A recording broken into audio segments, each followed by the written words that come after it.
Okay, Eric, it's February 2011, and we've got the plane behind you that we've been talking about for a while. You did go to PRS in 2010, but because of timing on the purchase and delivery, you weren't able to make September with the races. So tell us a little bit about the airplane, how you've gotten settled in with it, and how the pickup was. All right. Well, as you mentioned, we finally did take possession of the airplane. The schedule was not ideal for getting to Reno last year. Since we brought it down, Rich Chadwick, my partner, and myself flew it back down from Northern California, and we've just been flying it as much as we can since then, trying to get used to the airplane and transition into it. And that all went very well. Really happy with it. Spent some time with our crew chief, Henrik Jan's been putting in a ton of work. Just kind of getting it up to speed, putting in transponders, certain things we have to do to make life easier operating out of Van Nuys. Other than that, just flying it as much as we can. We did most of the PRS training without the airplane last year. So this year the plan is to take this airplane back up to Reno and go through PRS and then the races again in September. So what are you doing to prep in the meantime? Have you found a location that you can do a little bit of training closer to the ground and get more comfortable with that? We did, aside from the low-level work, just getting close to the ground and simulating kind of race speeds.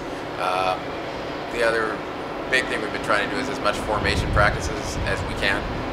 So getting up with the other guys around here that have Pitts or Christian Eagles and flying in formation, simulating the races. Was there anything that you found to be different from flying the actual airplane than what you experienced during the training at PRS? Honestly, not really. They do a really good job of, prepping you and telling you what to expect.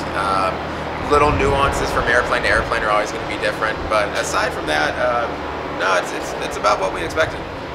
So what do you think that it's going to be like when you get there I assume you're going to take it to PRS Yep. this year as well, so you get a chance to really fly it and wind it out there. Anything that you're going to do new to it, any changes that you're going to make? To the airplane itself? Correct. We are thinking about upgrading a little more of the avionics, putting in a more permanent radio system, and maybe do a little bit of fabric work if we have time between now and PRS. If not, between PRS and Reno, definitely.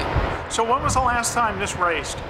Last time this raced was, I believe, Rich, correct me if I'm wrong, 2005, 2006? One of the things that you did before actually jumping in this and bringing it back from Northern California was going to check out in a two-seat pit. Talk a little bit about what you went through to actually feel comfortable jumping into the single seat.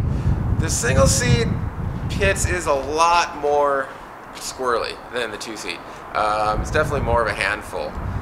In terms of the transition between the two seat and the single seat,